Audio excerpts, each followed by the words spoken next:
Shalom saudaraku, kita bertemu kembali dalam persekutuan doa rumah tangga menyambut Pentakosta hari ke-6.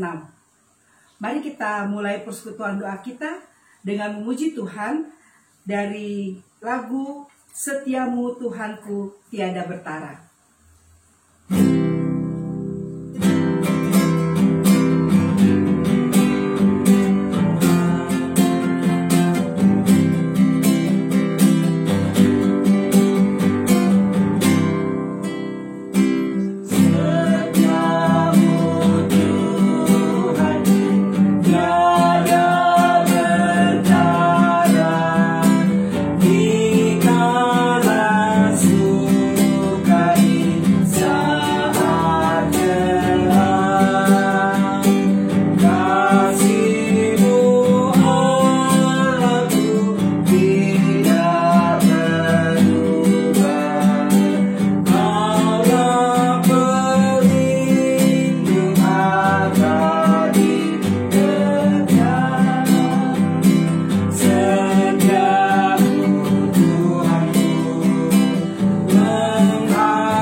Mari kita berdoa.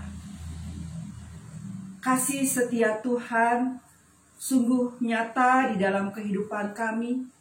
Untuk itu Tuhan, tak henti-hentinya kami bersyukur dan berterima kasih. Terima kasih Bapa untuk segala kebaikan-Mu. Juga pada saat ini kami dapat kembali mengadakan persekutuan doa rumah tangga menyambut Pentakosta hari ke-6. Tuhan, hadirlah dengan Roh-Mu yang kudus. Pimpin dan kuduskanlah kami semua Bapa, sehingga ibadah kami ini berkenan kepadamu.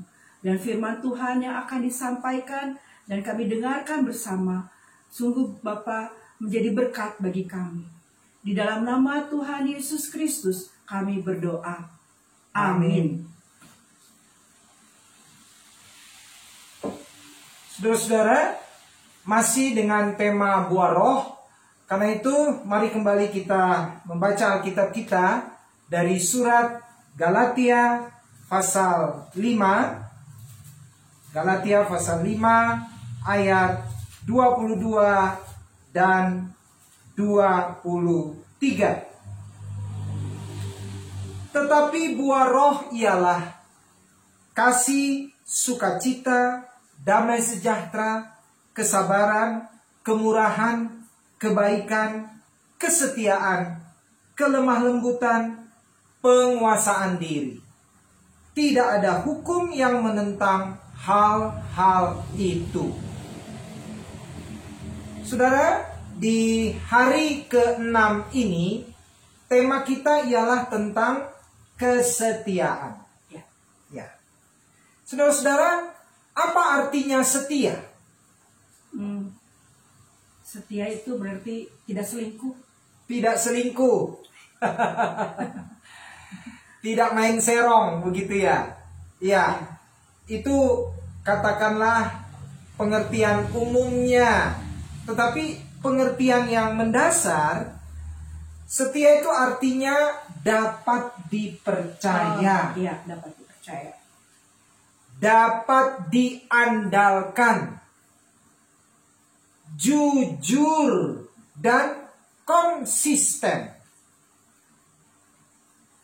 Nah, saudara-saudara, kesetiaan saat ini sangat jarang dijumpai.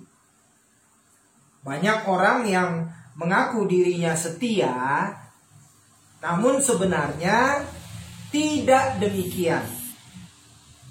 Bahkan ada yang memplesetkan kata setia itu dengan kalimat selingkuh tiada akhir. Setia, selingkuh, tiada akhir. Yaitu kalimat plesetan. Saudara-saudara, mengapa kesetiaan itu penting? Pertama, kita harus setia karena Allah adalah setia. Ya. Pemazmur dalam Mazmur 145 ayat 13 berkata, "Kerajaanmu ialah kerajaan segala abad, dan pemerintahanmu tetap melalui segala keturunan. Tuhan setia dalam segala perkataannya, dan penuh kasih setia dalam perbuatannya." Nah, karena Tuhan Allah kita itu setia, maka Ia menginginkan kita juga belajar setia. Kesetiaan membuat hidup kita jadi lebih mudah. Ketidaksetiaan adalah penyebab dari berbagai masalah. Bagaikan orang yang sakit gigi yang parah. Itulah ketidaksetiaan. Dalam kitab Amsal, ya, Amsal pasal 25 ayat 19, ya. Amsal 25 ayat 19 berkata, "Kepercayaan kepada pengkhianat." Pengkhianat di sini artinya orang yang tidak setia. Di masa kesesakan adalah seperti gigi yang rapuh dan kaki yang goyah. Nah, ketika kita bekerja sama dengan orang yang tidak dapat dipercaya, itu akan membuat kita frustrasi, stres. Dan kita tidak akan menghasilkan sesuatu yang baik. Kita tidak dapat rileks. Karena rekan kerja kita tidak setia, artinya tidak dapat dipercaya. Kita mungkin orang yang punya banyak bakat, terpelajar, kreatif. Tetapi bila kita tidak dapat dipercaya, tidak dapat diandalkan, maka semuanya itu tidak berarti. Seorang bijak berkata, kemampuan yang paling besar adalah dapat dipercaya. Dapat dipercaya, benar. Dapat diandalkan. Nah, itu berarti sebuah kesetiaan. Betul. Sebuah tindakan kesetiaan. Kedua, mengapa kita harus setia? Sebab Allah sangat menghargai kesetiaan. Saudara ingat perumpamaan Tuhan Yesus, ya, di Injil Matius pasal 25 ayat 14 sampai 30. Ya. Injil Matius pasal 25 ayat 14 sampai 30 itu perumpamaan tentang talenta, betul. Nah, dari perumpamaan ini nyata bahwa Allah itu menghakimi dan memberkati kita berdasarkan kesetiaan kita. Berdasarkan kesetiaan kita. Nah, orang yang setia hidupnya akan diberkati melimpah oleh Tuhan.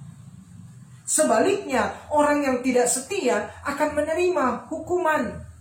Dan apa yang ia punya akan diambil dari dirinya. Nah, karena itu saudara-saudara, hal-hal apa yang perlu dilakukan untuk mengembangkan kualitas kesetiaan kita? Nah, apa yang perlu dikembangkan? Nah, yang pertama, tepatilah apa? Janji. Benar. Tepatilah janji-janji Anda. Harus. Kalau kadang-kadang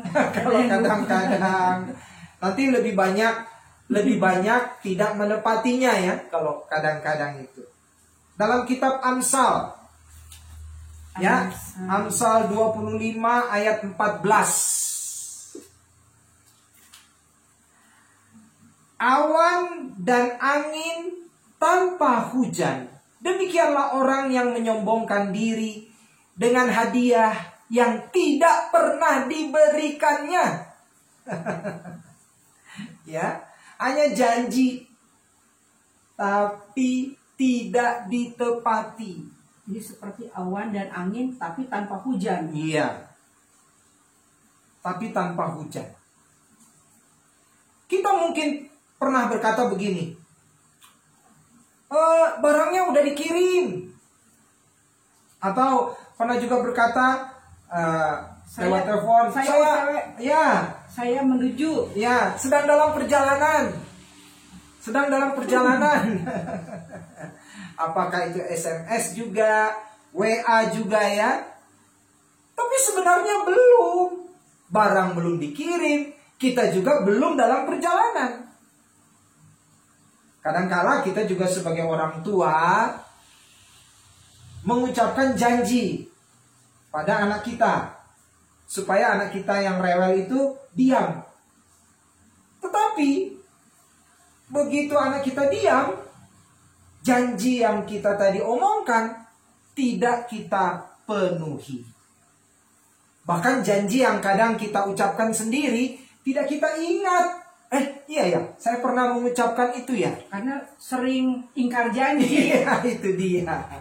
Karena sering ingkar janji. Jadi lupa. Betul kan? Iya. Nah, coba dalam kehidupan rumah tangga, Anda sebagai suami pernah janji apa kepada istri Anda yang mungkin pernah tidak engkau tepati? Coba diingat-ingat. Pasti ada kan? Ada ya? Ada. Sebagai istri, coba ingat. Pernahkah membuat janji kepada suami namun akhirnya tidak ditepati? Pernah gak? Pernah ya? Iya. Jadi tepati janji itu mengembangkan kesetiaan. Yang kedua, hargai dan junjung tinggi janji pernikahan. Ya, masih ingat kan? Saudara pasti masih ingat janji nikah kan? Ya, kalau Pak Luther mah pasti ingat. Orang setiap ada pemberkatan kan iya ya. Iya. Iya kan?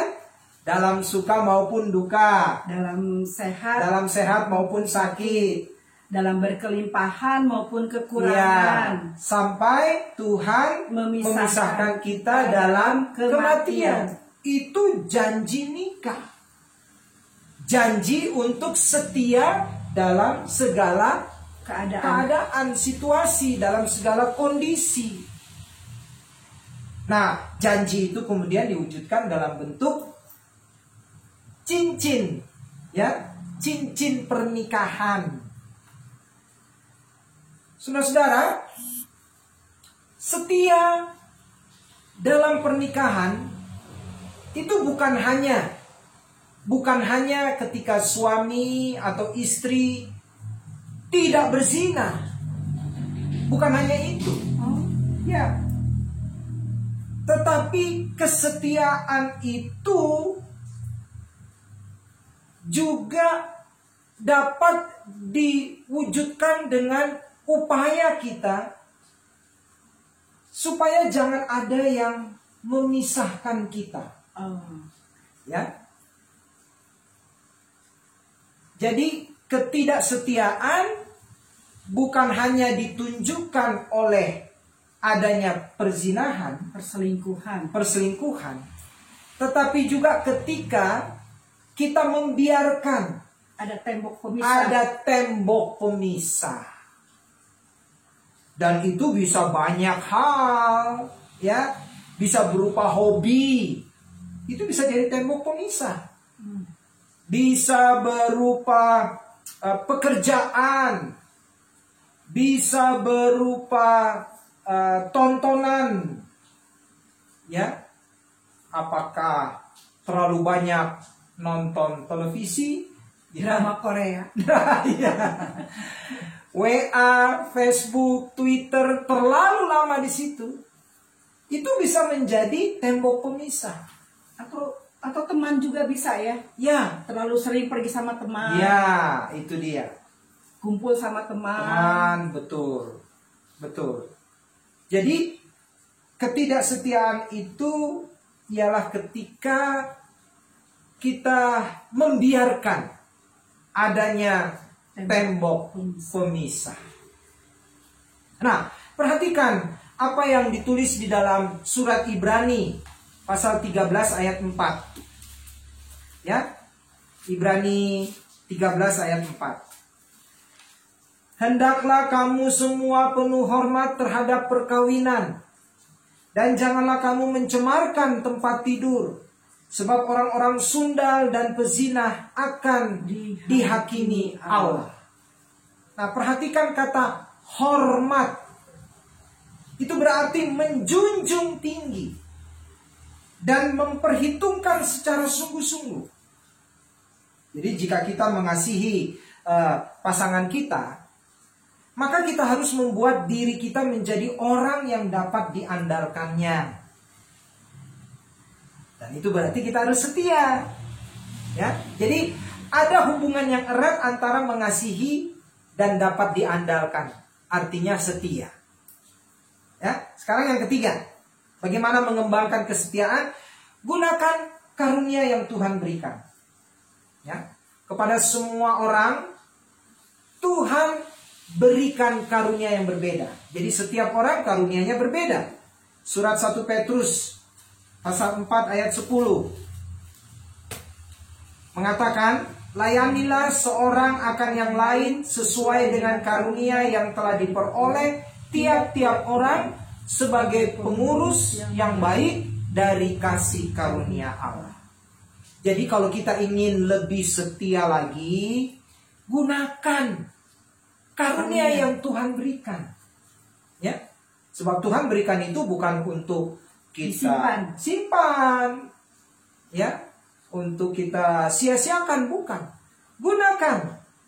Dan setiap orang pasti berbeda-beda. Yang keempat, ya. Gunakan waktu yang ada. Nah, ini surat Efesus. Surat Efesus pasal 5 ayat 15. Ditulis begini. Karena itu perhatikanlah dengan seksama bagaimana kamu hidup. Janganlah seperti orang bebal, tetapi seperti orang arif. Ya. Saudara tahu, Tuhan mengaruniakan waktu kepada semua orang sama.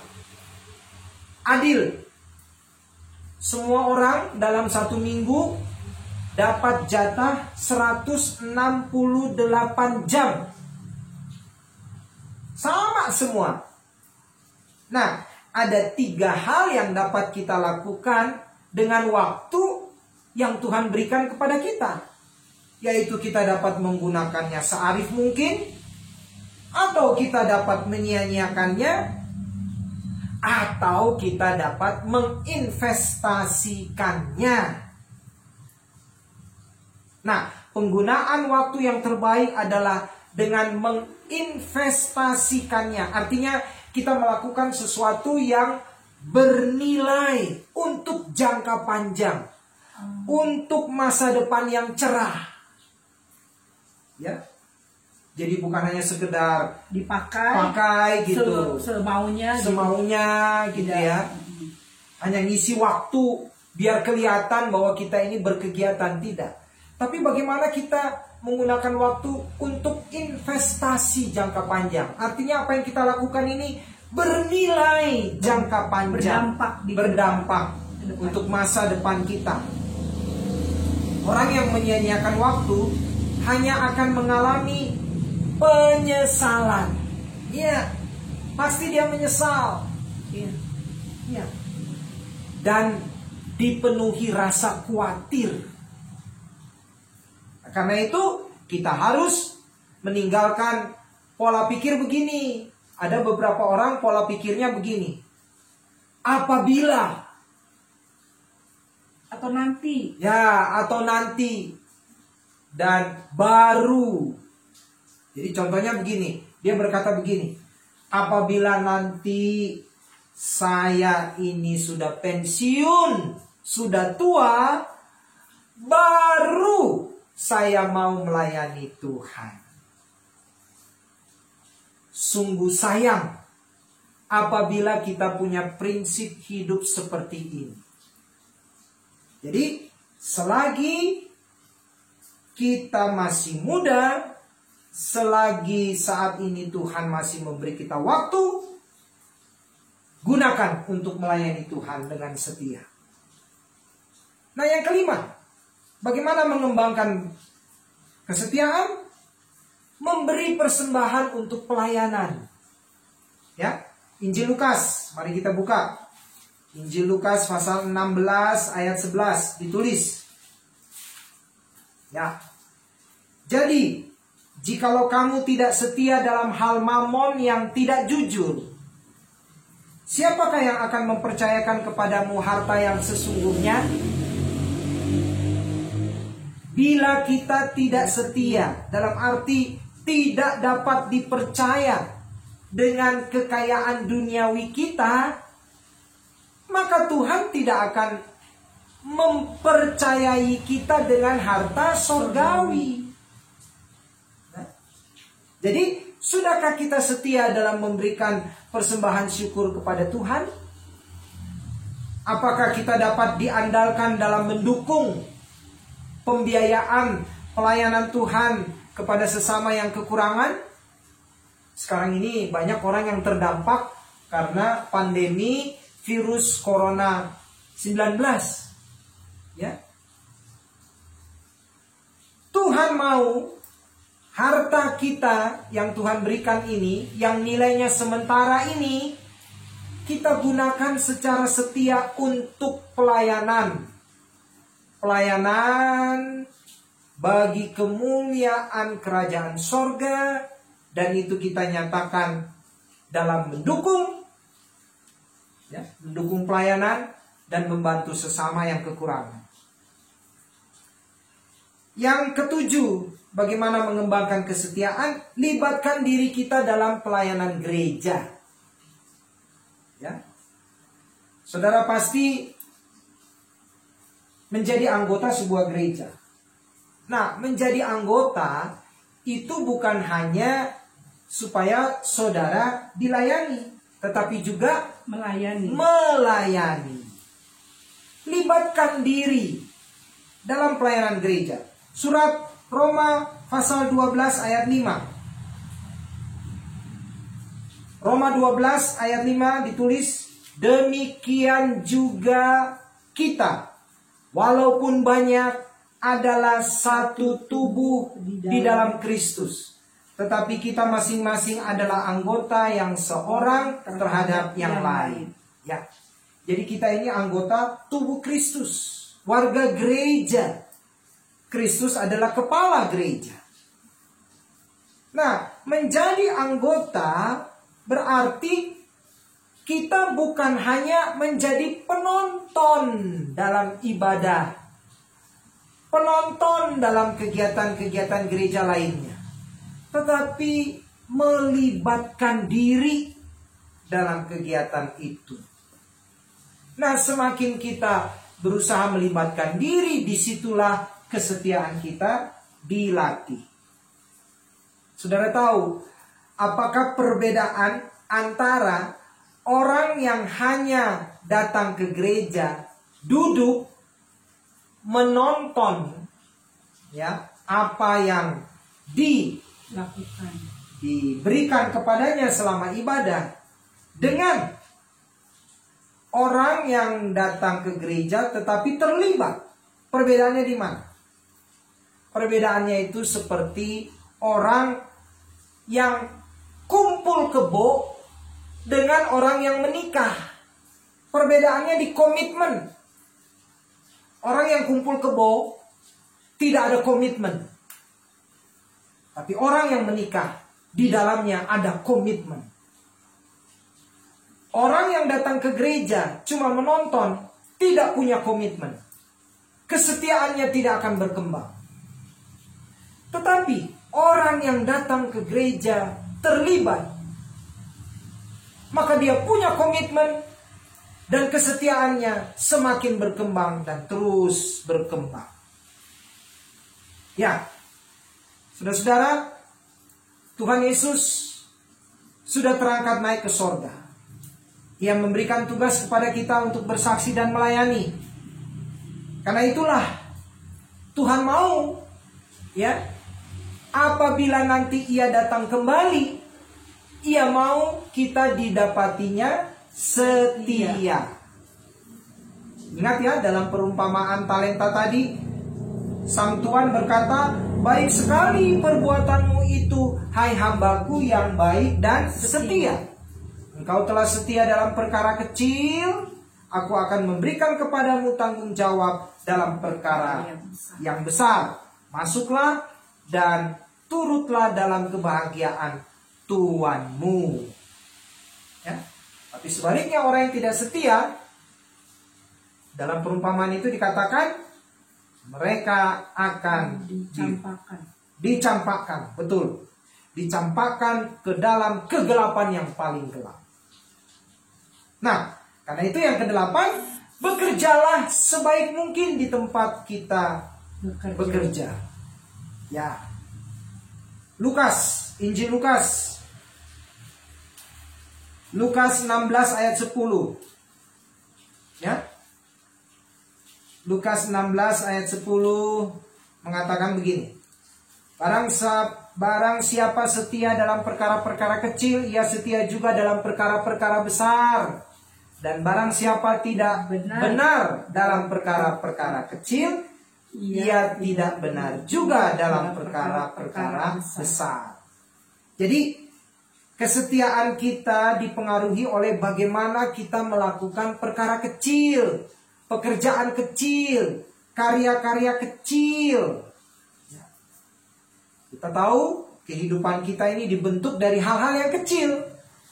Sehingga bila kita tidak setia dengan perkara kecil, maka kita tidak akan juga setia dalam perkara yang besar. Jadi setialah seperti Tuhan kita adalah setia. Amin. Amin. Saudara-saudara, sekarang saudara diberi kesempatan untuk bersaksi. Silahkan, sekarang giliran siapa yang akan menyampaikan kesaksiannya. Karena itu saudara bisa mempose video ini terlebih dahulu. Silakan.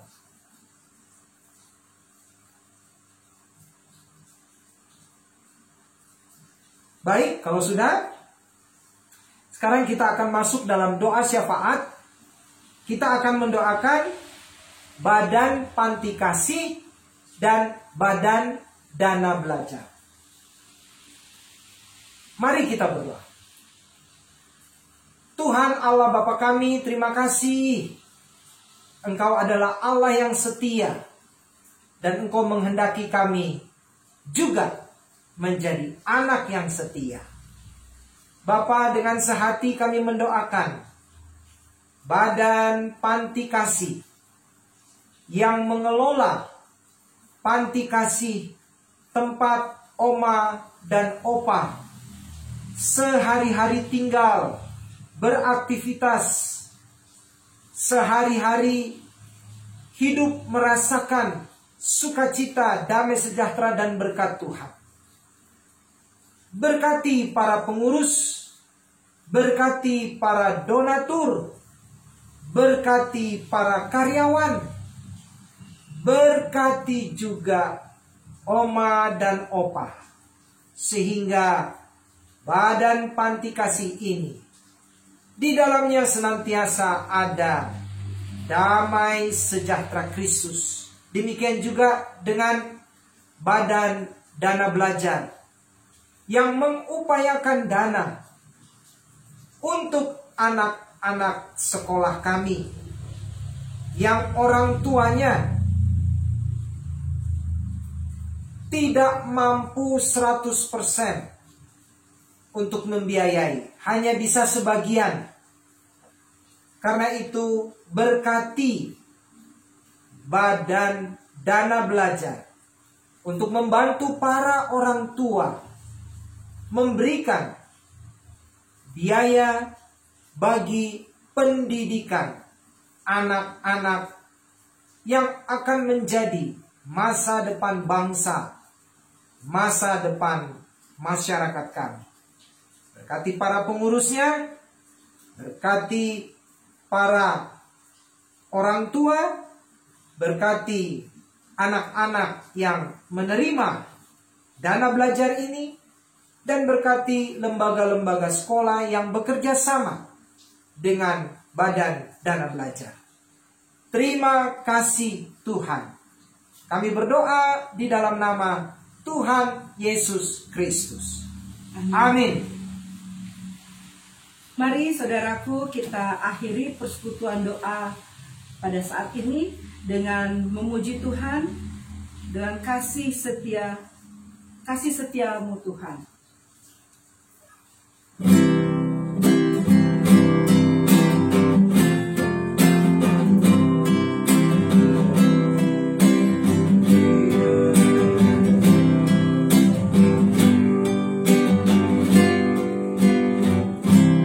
Kasih setiamu yang kurasakan lebih tinggi dari langit biru. Kebaikanmu yang kau nyatakan lebih dalam dari lautan. Berkat-Mu yang telah ku terima sempat membuatku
Saudara, demikianlah persekutuan doa rumah tangga menyambut Pentakosta hari ke-6.